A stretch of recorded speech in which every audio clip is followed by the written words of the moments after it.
ne recherche pas la puissance de Dieu ne triomphera pas. Ceux d'antan n'ont pas triomphé, n'ont pas réussi par leur propre capacité. Ils n'ont pas triomphé par leur propre sagesse. Ils n'ont pas triomphé par leur propre intelligence. Souffrance. Celui qui emporte avec lui la puissance de Dieu a la souffrance aussi. Premièrement, il souffre pour lui-même d'abord. Parce que les décisions de l'être humain, donc il désire le mal. Si tu arrives à convertir une personne, c'est la première grâce de Dieu comme ça. Ce n'est pas le scooter que tu as acheté. Ce n'est pas la voiture que tu auras acheté. Ce n'est pas la maison que tu as pu construire. C'est le pied de ton témoignage qui a conduit beaucoup de personnes à Christ. C'est ça la grâce de Dieu. Les gens donneront leur vie au Seigneur à cause du comportement des femmes. Je dis encore, comme c'est la parole de Dieu, toute femme qui accepte de mettre cela en pratique, Dieu veut apporter la preuve de la vivacité de sa parole. Mais quand tu es une femme qui est une chienne, parce que quand tu rentres dans une cour dont tu es sûr qu'il y a un chien là-bas, il faut marcher avec prudence. Voilà, une femme qui a la nature d'une chienne.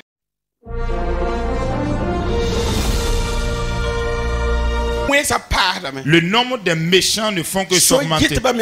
Les braqueurs également sont là. Ceux qui vont s'enrôler également dans les différentes magies et sectes s'augmentent.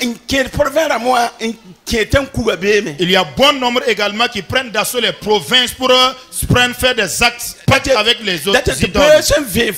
Chaque soleil qui paraît, les pratiquants du mal ne font que augmenter en nombre. Alléluia. Alléluia. Est-ce que vous m'entendez? Les pratiquants du mal ne font que augmenter en nombre. Chaque jour que Dieu fait, le cœur des hommes donc se penche vers le mal. Et même dans l'église de Christ, le mal a rempli l'église et le comble. C'est que l'impiété, l'esprit même de la désobéissance agit à grande échelle dans l'église. Vous allez prêcher la parole. Les chrétiens sortiront et apprécieront le message. Mais tu ne verras pas un changement réel. Tu ne verras pas une personne qui est décidée de marcher dans ce modèle. Dans Genèse le chapitre 6, il a dit que Dieu s'aperçut que le nombre des êtres humains est devenu nombreux. Et tous les désirs et les penchants de leur cœur étaient penchés vers le mal. Et Dieu lui-même a regretté d'avoir créé l'être humain. Parce qu'il n'a pas créé l'homme pour qu'il marche dans le mal. L'homme n'a pas été créé pour qu'il soit rempli de mauvais penchants. L'homme n'a pas été créé pour qu'il soit un ouvrier dans les mains de Satan.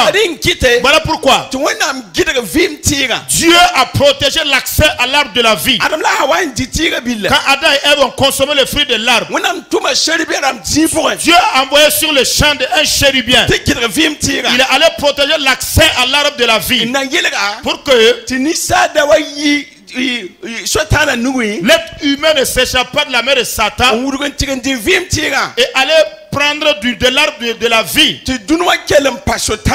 au risque que le monde demeure constamment entre les mains de Satan, au pas où l'être humain demeure continuellement entre les mains de Satan. Ce qui fait que la désobéissance a provoqué la mort et Dieu a choisi un animal. Le sang a été répandu, des vêtements ont été portés, cousus pour porter Adam et Ève, pour le permettre d'entrer dans la vie esprit. Est-ce que vous entendez? Et quand il a enlevé le fruit de l'arbre, la connaissance du bien et du mal, et que Dieu a protégé l'accès à l'arbre de la vie qui n'a pas pu entrer. Si l'homme avait pu dans sa précipitation manger de cet arbre de la vie, il allait éternellement vivre dans la domination de Satan. Voilà pourquoi Dieu a protégé l'accès et l'être humain n'a pas pu toucher à l'arbre de la vie. Maintenant il a pris l'arbre de la vie, qu'il est venu maintenant à Marie, et il a pris forme. Toute personne qui a Jésus, cette personne a la vie.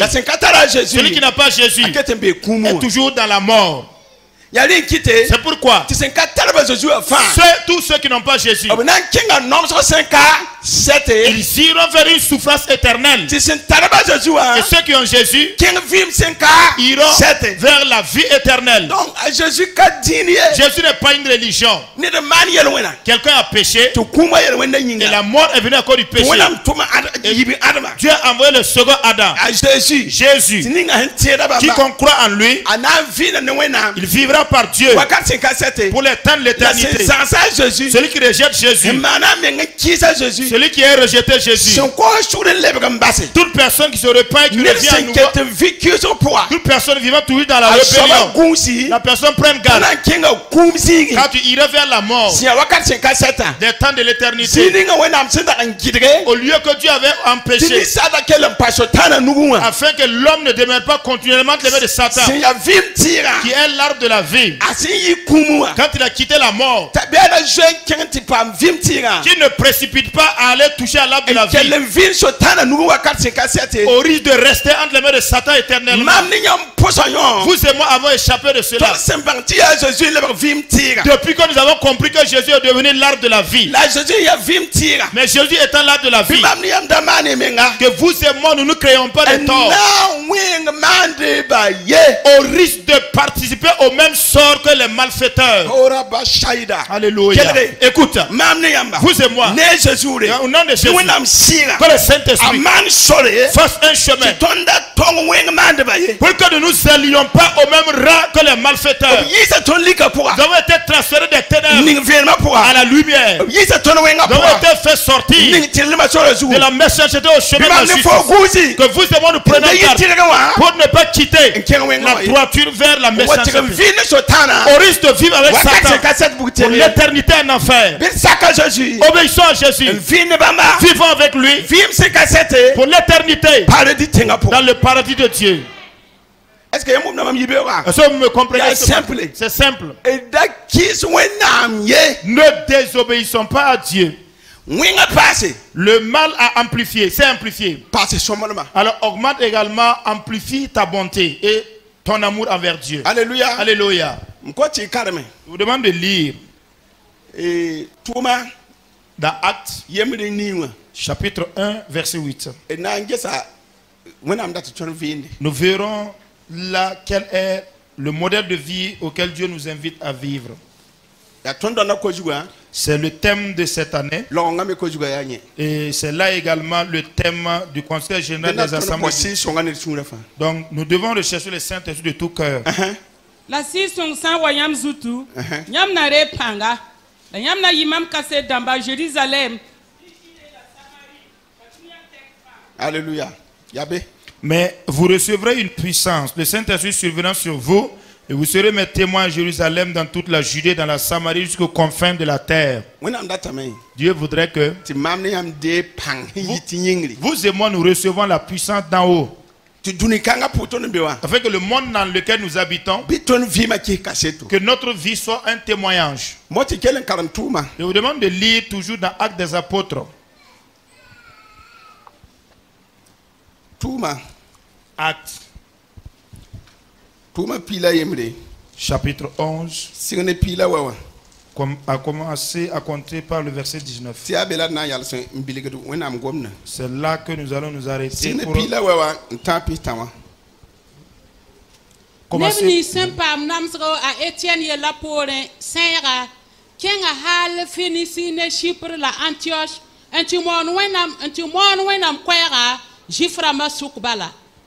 La kéria ropa se yi Chypre la sirène solom. La bam se wanta Antioche. Bam goma ne grec ramba mais on mon zusaba Jésus kwenoro. Zusaba pang be ne bamba. La ne wusur teme en sak zusaba. A Jésus terba sembe Jérusalem a wuma kwe kanga. La bam tuma abana basta ken Antioche. La yin toranta en yawin embarka. Nye suri noro. La sala bam fa tib tu zusoba ni sukelom enda basye. Tibwen. Nye ya ni songo se pinesi songo la tebo. La ne wusur tu zusoba. Depore abana bas lora me en king tars en babsa sol. La yin senya sol. Nye pera yenda on wa Antioche. La bam tigmane a Jésus terba yum tore. Un zams ne busro. Ya Antioche neba un singon bol karambisa ti Christ neba. La dar kaise wenam no resrba yi Jérusalem on wa Antioche. Bam ne ra yemerson bonta Agabus yi kame wiligne si son panga ti kom kasanga na wa dunyo tek fa. La wa César Claude Zamane den la wa me la wa a César Claude Zamane den karambisa ye la meti ned kam fa nyaka sentare sen zem sinye pangteka un tum songre babisa sembe shide sol manenge la bam ninga bonkanga a Barnabas ne sol nusi topte kis kasam damba. Verset 19. Ceux qui avaient été dispersés par la persécution survenue à l'occasion d'Étienne allèrent jusqu'en Phénicie, dans l'île de Chypre et à Antioche, annonçant la parole seulement aux Juifs. Il y eut cependant parmi eux quelques hommes de Chypre et de Cyrène qui, étant venus à Antioche, s'adressèrent aussi aux Grecs et leur annoncèrent la bonne nouvelle du Seigneur Jésus. La main du Seigneur était avec eux et un grand nombre de personnes crurent et se convertirent au Seigneur. Le bruit en parvint aux oreilles des membres de l'église de Jérusalem et ils envoyèrent Barnabas jusqu'à Antioche. Lorsqu'il fut arrivé, qu'il eut vu la grâce de Dieu, il s'en réjouit et il les exhorta à rester d'un cœur ferme attaché au Seigneur. Car c'était un homme de bien, plein d'Esprit Saint et de foi. Et une foule assez nombreuse se joignit au Seigneur. Barnabas se rendit ensuite à Tars pour chercher Saul. Et l'ayant trouvé, il l'amena à Antioche. Pendant toute une année, ils se réunirent aux assemblées de l'église et ils enseignèrent beaucoup de personnes.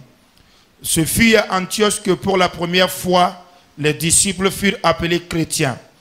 En ce temps-là, des prophètes descendirent de Jérusalem à Antioche. Loin d'eux, nommé Agabus, se leva et annonça par l'esprit qu'il y aurait une grande famine sur toute la terre. Elle arriva en effet sous Claude. Les disciples résolurent d'envoyer chacun, selon ses moyens, un secours aux frères qui habitaient la Judée.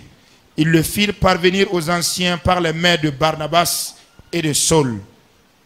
Amen. Amen. Écoutez maintenant. Voici le commentaire. Comprenez que servir Christ n'est pas simple. Il paraît qu'à cause de l'affaire d'Étienne, ça ne fut pas facile pour eux. Vous tous savez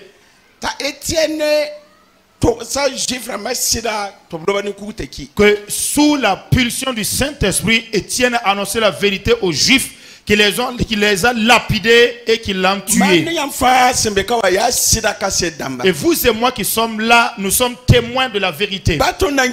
Et même au prix de notre vie, même au prix de la souffrance, et même si nous devons manquer des amitiés, même si nous devons manquer le mariage, même si nous devons manquer le mariage, même au prix donc de notre emploi, ce n'est pas un problème. Le problème, la souffrance que l'ennemi amènera. Oui. Depuis que tu es converti, est-ce que le peuple écoute? Depuis que nous nous sommes convertis, l'ennemi a soulevé une contestation, une bagarre contre nous. Et ce combat n'a aucun autre motif sinon le fait que nous sommes les témoins de la vérité. Vous savez que de nos jours là, c'est le mensonge qui est beaucoup payé.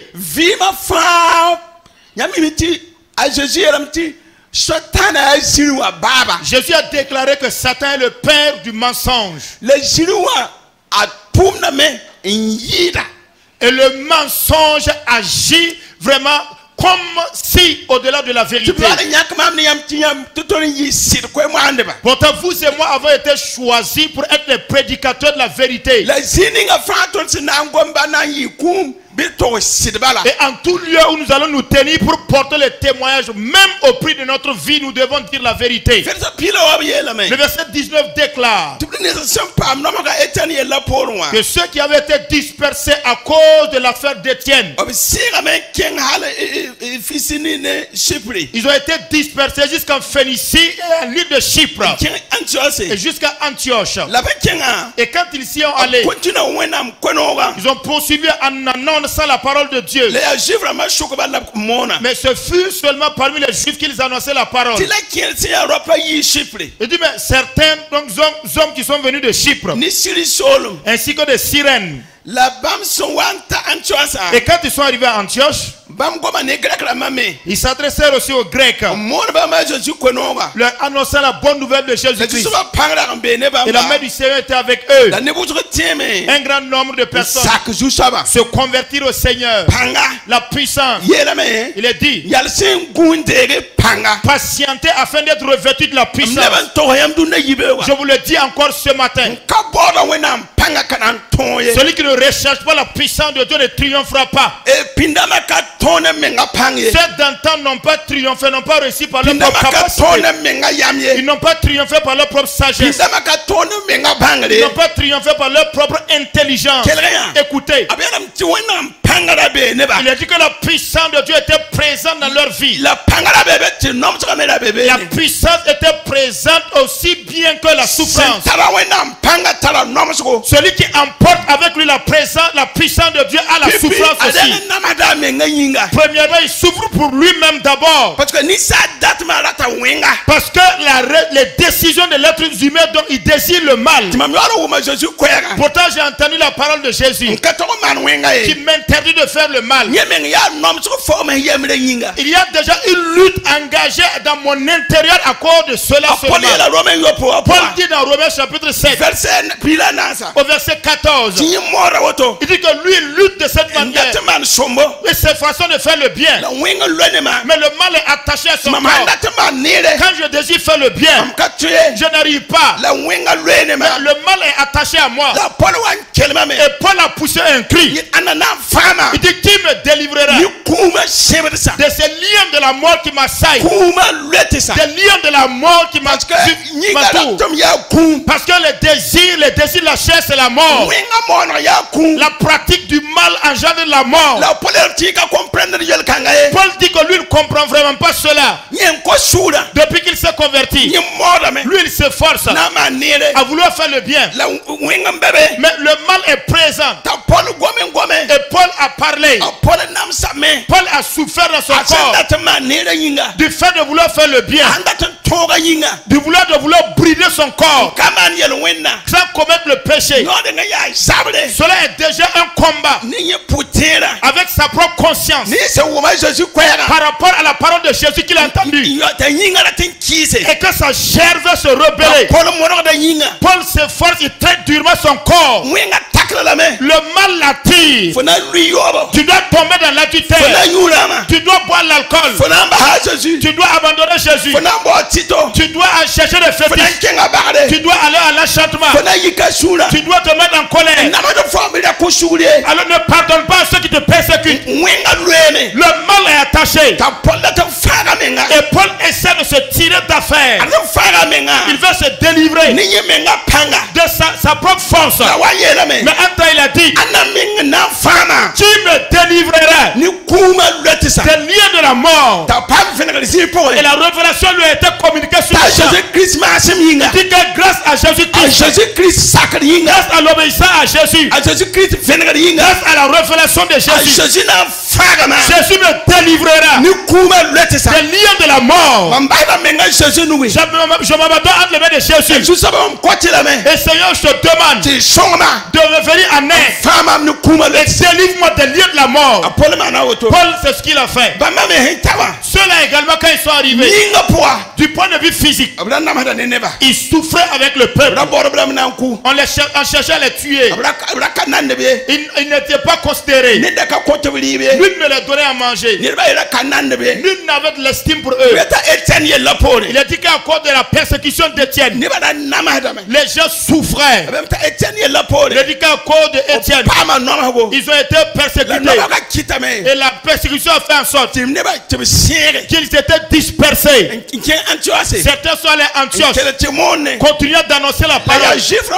Mais c'était parmi les Juifs. Quand ils sont arrivés à Antioche, ils ont prêché également aux Grecs. La puissance de Dieu était avec eux. Il a dit que plusieurs crurent au Seigneur. C'est à quel moment? Au moment où ils souffraient, qu'ils ont prêché la parole. Au moment où ils n'avaient pas à manger, ils ont prêché la parole. Au moment où ils n'étaient pas mariés, ils prêchaient la parole. Au moment où ils ne travaillaient pas, ils ont prêché. Au moment où il y avait le désir de la chair et ils étaient en train de se chercher, qu'ils ont annoncé la parole. Paul avait dit, c'est dans mes faiblesses que la puissance de Dieu s'accomplit. Dans leurs faiblesses, dans les problèmes, la puissance de l'évangile était là. Et plusieurs recevaient Jésus. Je le dis encore, sur la terre ici, il n'y a pas de ministère plus glorieux que d'annoncer l'évangile du royaume de Dieu. Il n'y a pas de ministère au-delà. Quiconque qui se consacre à l'évangélisation, Dieu va le préserver de toute forme de mal. Dieu le délivrer ainsi que sa cellule familiale. Tu ne peux vouloir Jésus. Tu ne peux pas avoir pitié des hommes des gens. Tu ne peux pas désirer la départure du peuple au paradis. C'est l'œuvre de Dieu que Dieu a reposé sur chacun de nous. Nous devons le faire. Bien-aimés frères et sœurs, ce matin, au regard de l'évangile de la vérité, dans la souffrance, prêche-la. En temps favorable, prêche la parole. La parole de Dieu déclare que quand ils ont quitté Antioche, verset 22, les chrétiens, l'église qui était à Jérusalem, ont entendu cette nouvelle. Ils envoyèrent Barnabas jusqu'à Antioche. Lorsqu'il fut arrivé, il vit la grâce de Dieu. Il s'en réjouit de cela. Et il les exhortait tous à rester d'un même cœur, attachés au Seigneur, sans relâche. Car c'était un homme de bien, plein d'Esprit Saint, plein de foi aussi. Et une foule assez nombreuse se joignait le Seigneur. Barnabas est arrivé encore pour les encourager d'aller de l'avant et de servir avec puissance. Servir le Seigneur avec un cœur décidé, résolu. Même quand les hommes vous auront porté à la haine, même si vous êtes de véritables pauvres, même si vous roulez avec une bicyclette, ne permettez pas à ce que votre situation de pauvreté vous dise que vous n'avez pas un témoignage qui puisse faire quelque chose. Quand Barnabas est arrivé, il les a exhortés. Il a dit quoi? Quand il est arrivé, il a vu la grâce de Dieu. Ce n'est pas la grâce qui est représentée par les voitures, pas une grâce de Dieu qui est représentée par les étages. Ce n'est pas cette grâce. C'est le salut qui a été provoqué par l'évangile qui leur a annoncé. C'est exactement comme ce que le jeune homme a dit dans le WhatsApp. Un chrétien qui boucle les 365 jours de l'année sans être en mesure d'avoir une personne qui se convertisse au Seigneur. C'est un chrétien stérile qui ne porte pas de fruits. Je vous en supplie et c'est de tout mon cœur. Nous sommes tous des évangélistes au service du Seigneur. N'ayez pas les musulmans et les catholiques pour amis, ainsi que des irréligieux, sans être en mesure d'inviter personne d'entre eux à l'église de Christ. Non seulement toi-même tu ne peux pas lui dire de prendre ton témoignage. Chrétiens, vous tous qui êtes là, si nous devons nous regarder de plein visage et nous dire la vérité, c'est le monde même qui vous influence à imiter son comportement, son modèle de vie. Parce que c'est vous-même qui allez aux traces de ceux du monde pour consommer l'alcool. C'est vous-même qui allez avec ceux du monde pour aller courtiser les femmes. Si nous sortons sur le terrain d'évangélisation, le monde rend témoignage des chrétiens qui ne portent pas de fruits là. Il y a une femme qui nous dit que si nous voulons vraiment connaître qui sont les véritables chrétiens, il dit venez demander à nous les femmes. Parce que les témoignages de leurs hommes, leurs maris là, vous allez entendre. Oui. Il y a des jeunes filles dans l'église. Et des chrétiens même ont des rapports sexuels avec elles.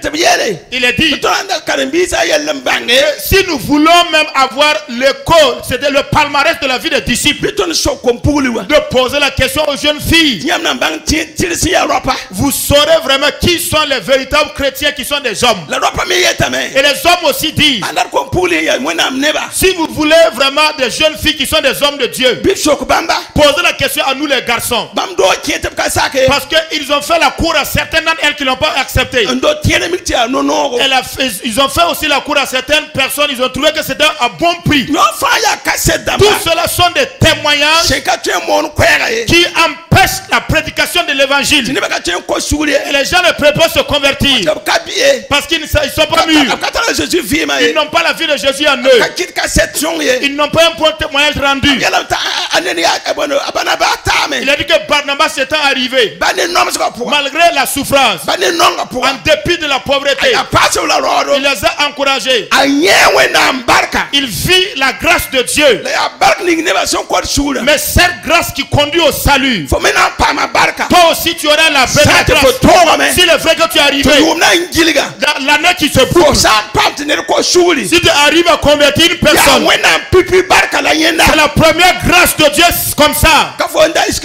Ce n'est pas le scooter que tu as acheté, ce n'est pas la voiture que tu auras acheté, ce n'est pas la maison que tu as pu construire. C'est le pied de ton témoignage qui a conduit beaucoup de personnes à Christ. C'est ça la grâce de Dieu. Il a dit que Barnabas est arrivé, il vit la grâce de Dieu parce qu'il a vu la puissance de Dieu qui délivrait, qui sauvait les pécheurs. Ils étaient devenus des hommes justes. L'évangéliste avancé. Écoutez, toute vie qui semble vous amener à donner un bon témoignage, quand nous nous efforçons à répliquer cette vie et à marcher dans cette vie, il est dit que Barnabas était un homme de bien, plein d'Esprit Saint et plein de foi. Et une foule assez nombreuse se joignit au Seigneur. Ce message de Barnabas a encore encouragé certains pour qu'ils suivent le Seigneur. Je voulais dire à quelqu'un ce matin, est-ce que qui est cette personne ici pleine du Saint-Esprit? Qui est la personne ici, un homme de bien, qui est remarqué une personne vivant dans une faiblesse donnée et qui est prié pour lui et s'est engagé à aller le rencontrer pour que la personne donc rebrousse chemin et arrête les méfaits pour servir le Seigneur. Vous entendez le palmarès de Barnabas? C'est après la persécution. l'église de Jérusalem envoyait le missionnaire Barnabas pour qu'il aille. Arrivé, il a constaté même l'état de souffrance dans lequel ils étaient. Il les a exhortés à s'attacher au Seigneur de tout leur cœur et à servir le Seigneur de tout leur cœur. Il a dit que comme c'était un homme de bien et il était plein de foi, il a pu relever des hommes faibles afin qu'ils se remettent au service du Seigneur. Y a-t-il des hommes et des femmes dans l'église ici qui arrivent à déceler des chrétiens qui vivent dans des états de faiblesse ou qui voient l'œuvre de Dieu en train de pencher d'un côté et qui décident vraiment, qui soutiennent la personne, que la personne quitte le mauvais chemin pour suivre le Seigneur? Ce matin-là, il a besoin que vous et moi, nous soyons même des enseignants. Soyons des gens qui exhortent, qui conseillent. Soyons des personnes qui allons être prêtes à soutenir les plus faibles. Soyons des gens qui allons constater d'autres personnes dans des problèmes et engageons notre langue à encourager la personne. Verset 27. Il est dit, verset 25 d'abord. Après cela, Barnabas se rendit à Tars pour chercher Saul. Et l'ayant trouvé, il l'amena à Antioche. Pendant toute une année, ils se réunirent aux assemblées de l'église. Et ils enseignèrent beaucoup de personnes à Antioche. Ce fut à Antioche que pour la première fois les disciples furent appelés chrétiens. Vous comprenez que Paul, quand il s'est converti, les gens craignaient Paul. Les disciples avaient une certaine antipathie vis-à-vis de lui. Si vous lisez dans Acte 9, les Juifs pensaient que c'était un déguisement qu'il avait fait et qu'il ne s'était pas converti de tout cœur. Le groupe religieux également, d'où est-ce qu'il était, il venait, disait donc que c'était un traître et le recherchait pour le tuer. Donc quand Paul était allé s'attacher aux disciples de Jésus, il n'avait vraiment pas confiance en lui. Et Dieu a choisi Barnabas et il lui a mis à cœur. Et lui, il a cru que la conversion de Saul était authentique. Et ceux-là qui disaient de Paul que c'était un traître et qui voulait le tuer, on a mis Paul, on a placé Paul dans un panier, on l'a balancé par la fenêtre d'une maison. Et par là, il laissait tirer d'affaire. En ce moment, c'est Barnabas qui était le compagnon de Paul. Maintenant, là, il a dit que quand Barnabas est allé, quand il est parti, il est allé à Tars pour aller rechercher Saul. Quand il l'a trouvé, il l'a ramené encore. Et pendant une année, ils étaient là et ils enseignaient les nouveaux convertis. Est-ce que le peuple de Dieu écoute? Voici quel est le prix de l'obéissance de la parole de Dieu. L'avantage, ils ont consacré une année pleine à enseigner aux nouveaux convertis de la ville d'Antioche par la puissance du Saint-Esprit. Ils ont fait en sorte que leur vie était à l'image de la vie de Christ. Quand on prêche la parole, obéissez. Quand on donne les enseignements, obéissons. Il est dit qu'ils ont amené Saul de Tars à Antioche. Et c'est pendant une année qu'ils y étaient. Et ils enseignaient aux nouveaux convertis de l'église d'Antioche. Chaque mercredi soir ici à 18h, il y a un enseignement. Chaque dimanche matin, il y a un enseignement ici. À l'occasion des répétitions des chorales, il y a des enseignements qui se dispensent. Chaque rassemblement que vous faites au nom du Seigneur, il y a des exhortations qui sont données. Il a dit que quand on les a enseignés, la ville d'Antioche ont dit qu'en toute sincérité,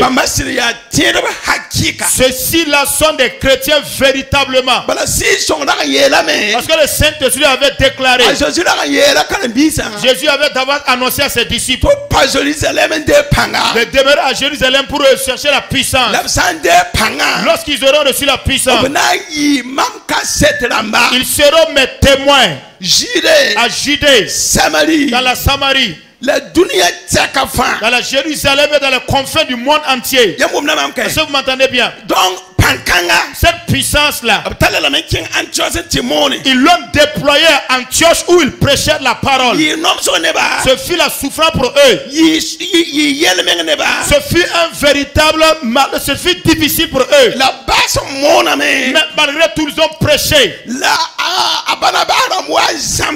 Les Barnabas sont venus les enseigner. Ils ont reçu la parole de Dieu qui leur était enseignée. Ils sont devenus même à l'image de Jésus. Au point que les habitants d'Antioche ont dit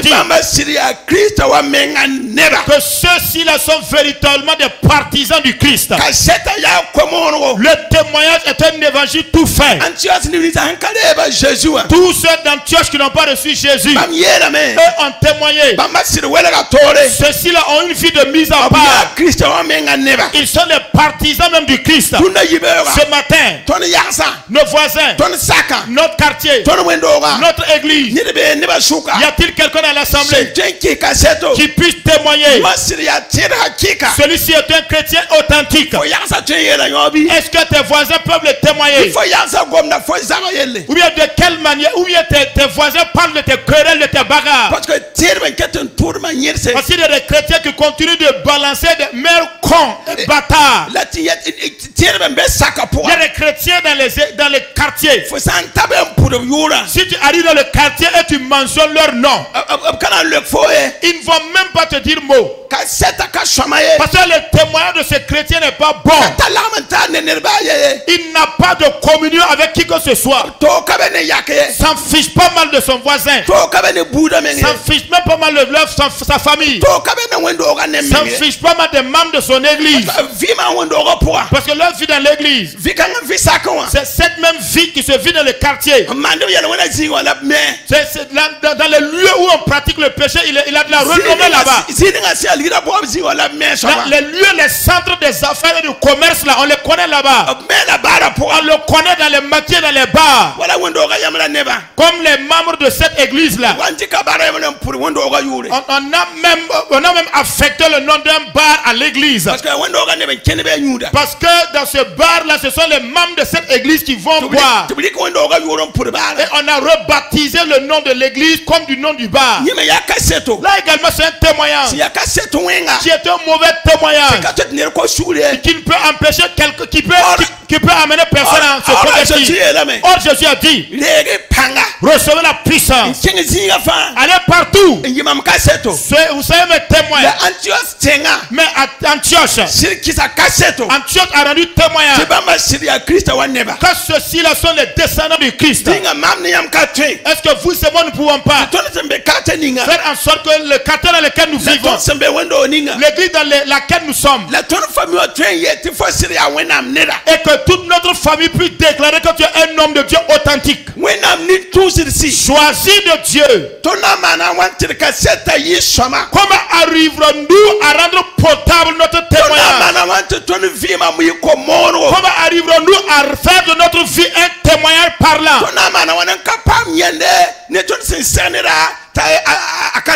Comment arriverons-nous donc à faire en sorte de ne pas connaître la honte par rapport à une rencontre que nous avons avec quelqu'un de non converti?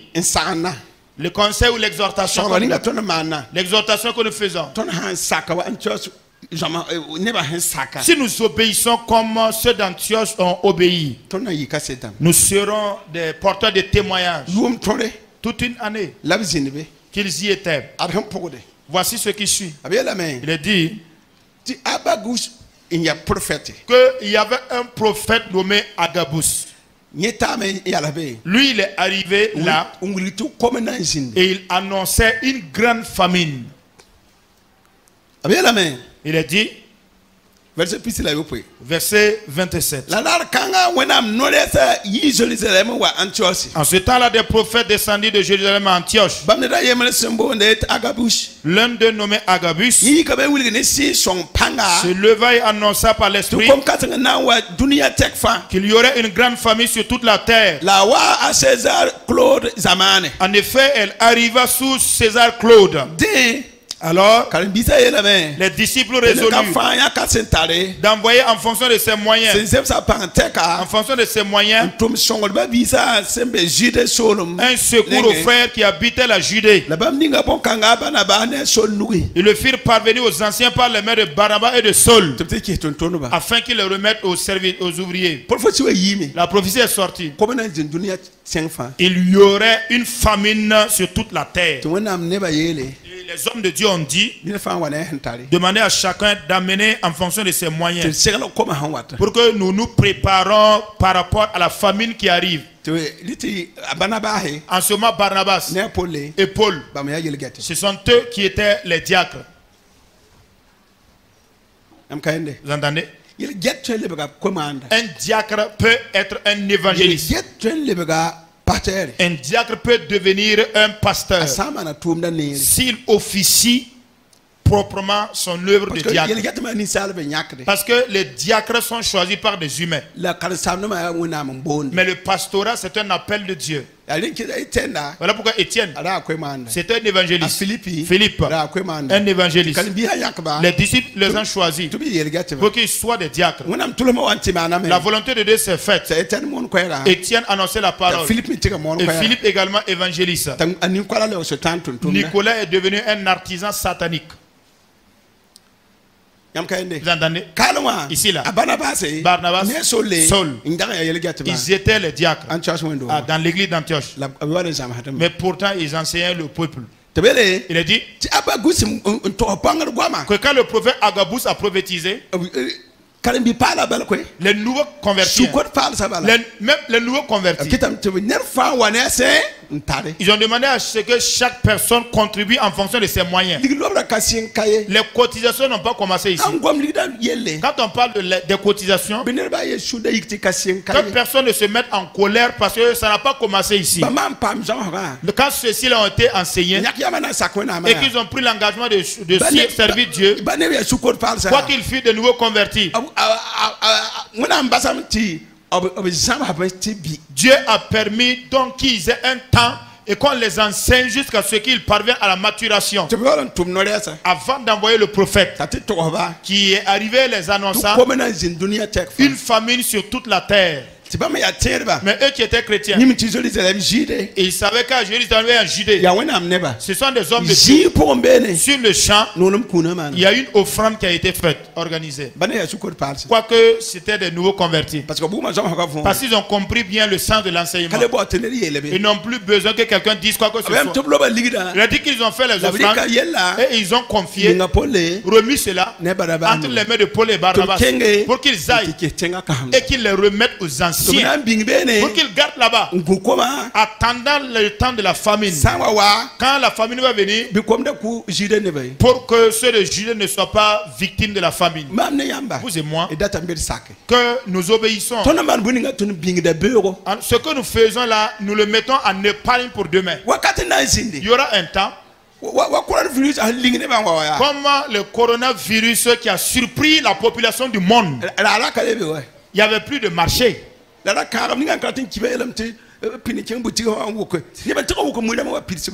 Mais les richards qui veulent retarder le jour de leur mort, ils ont envoyé des gens qui sont allés ramasser les sacs de riz pour remplir leur magasin parce qu'il y aurait un danger mondial. Il y en a qui m'ont appelé, qui m'ont dit ah, fais-toi des provisions, parce que, et puis sinon ça va être difficile, calamiteuse. Hein. Effectivement, ils ont raison. Comprenez que il y a une famine surprise qui peut surprendre le Burkina Faso. Mais ceux qui manifestaient de la fidélité avec Dieu, la famine ne les tuera pas. Quand ceux d'Antioche ont fait les cotisations, pourquoi on aille soutenir ceux de Judée?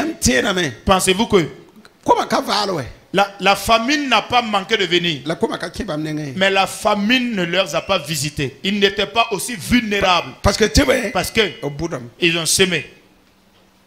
Ce que nous faisons là, nous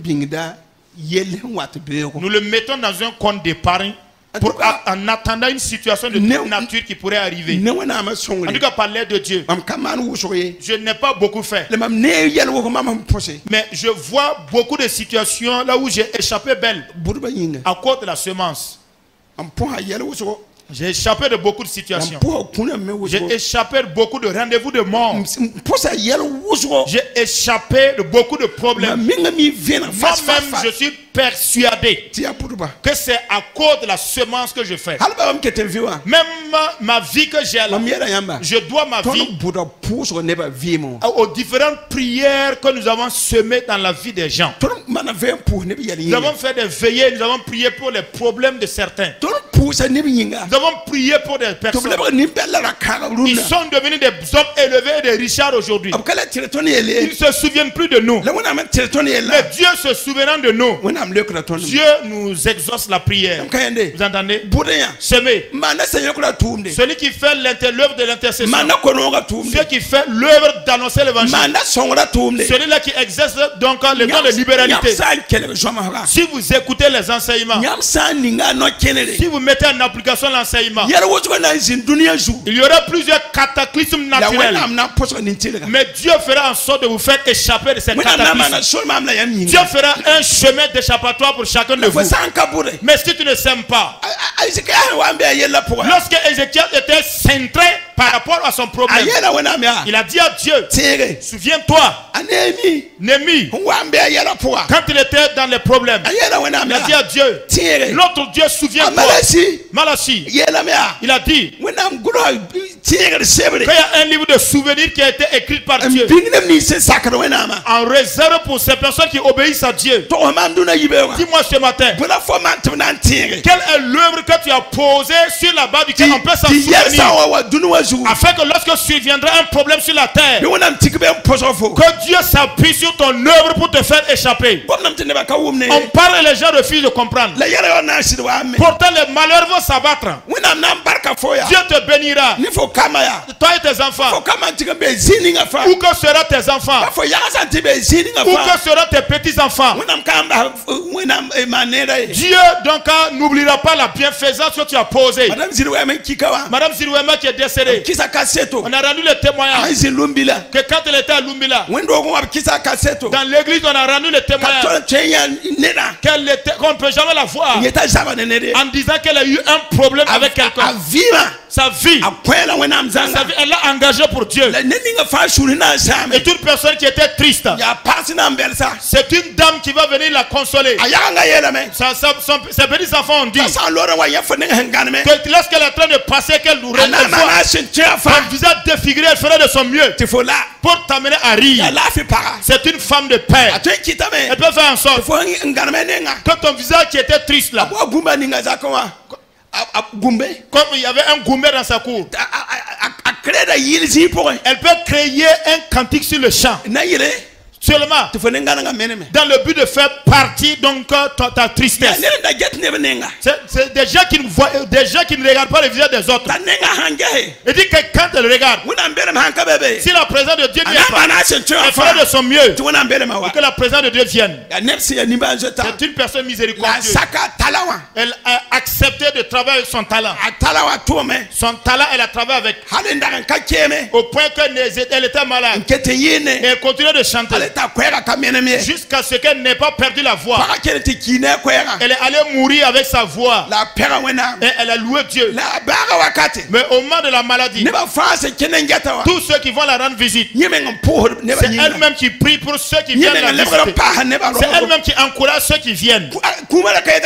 La mort n'était pas un problème pour elle. C'est une femme qui était bien préparée. Et son témoignage est évident.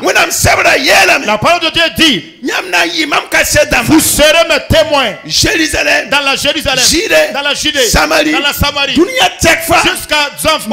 terre. Où que sera mon peuple? Ils seront mes témoins dans ces environnants. Que le Seigneur lui-même nous aide. Créons le Dieu céleste et soyons soumis au conseil. Quand nous écoutons, mettons en pratique. 1 Pierre 3 dit: femmes, soyez soumises à vos maris. Quand il y aura des gens dans la cour de vos maris qui ne sont pas chrétiens, mais par la suite ils viendront à se convertir au Seigneur grâce à votre bonne attitude, sans que cela ne passe par une évangélisation. Mais quand tu es une femme mariée, tu rentres dans le foyer et tu chasses les amis du mari, tu ramasses même les affaires de la belle-mère, tu balances à travers le mur. Et tu interdis à qui que ce soit de mettre le pied chez toi à la maison. Ouais, tu arrives, tu trouves l'homme chez lui. Tu arrives à le trouver. Et c'est quelqu'un qui était libéral. Il donnait. À quoi de toi? Il faut que le monsieur clandestinement maintenant soutienne les gens qui viennent dans la maison. Ouais, une femme que tu as mariée pour qu'elle soit ton aide. Et elle est devenue même ton problème.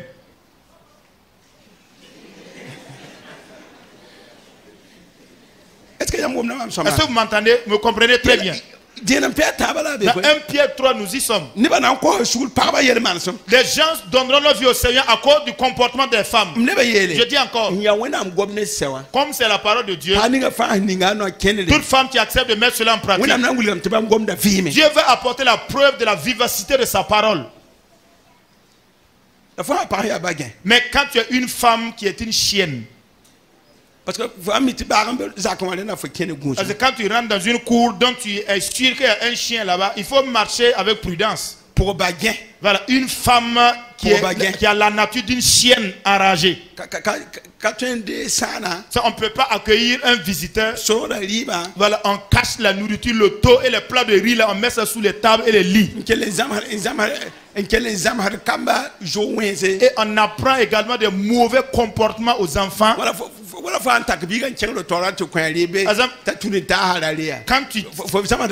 Quand tu tires la mère de ton enfant, tu vas même dans la chambre intérieure pour lui donner à manger, pour que ses amis ne mangent pas avec lui là.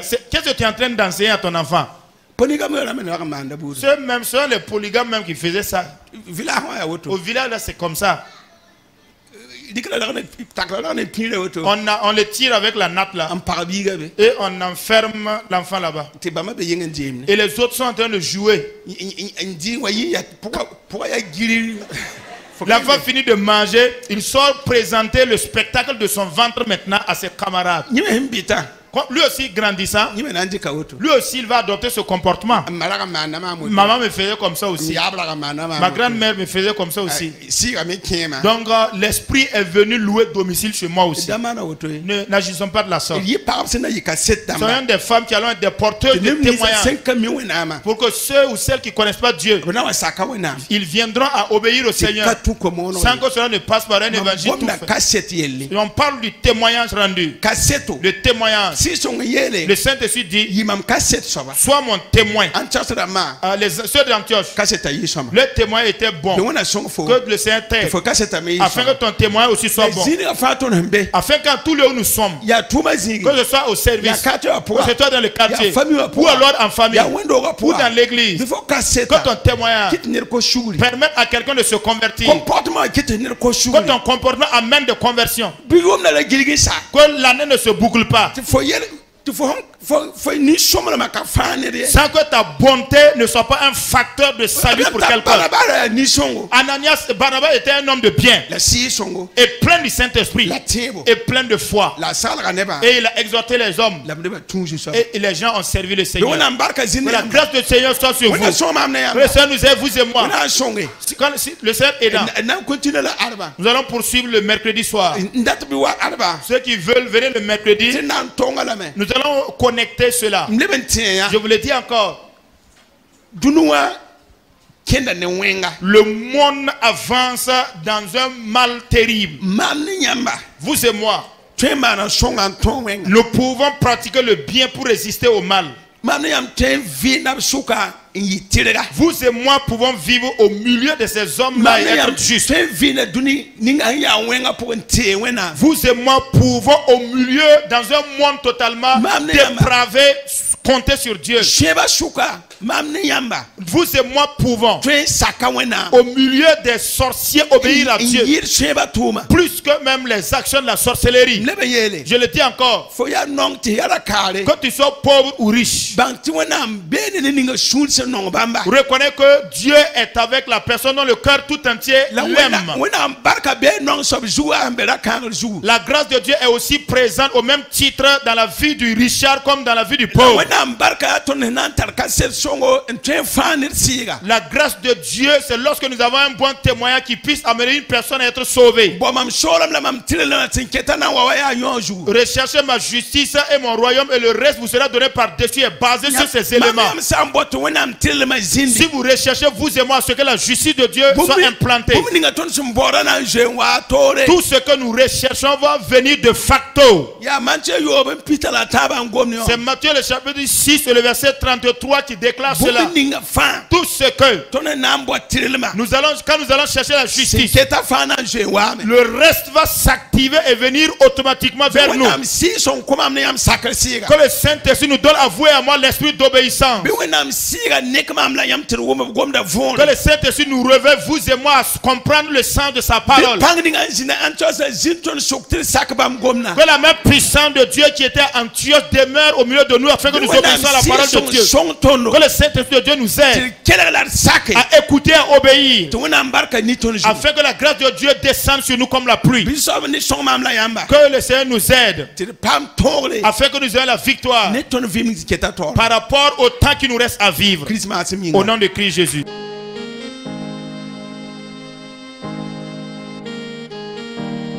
En toi, Seigneur, je veux toujours m'habiter. Chaque instant de chaque jour qui passe, en toi seul je veux me confier. Tu es mon Seigneur, tu es mon Sauveur, tu es mon Rédempteur. Alléluia. Merci, Seigneur.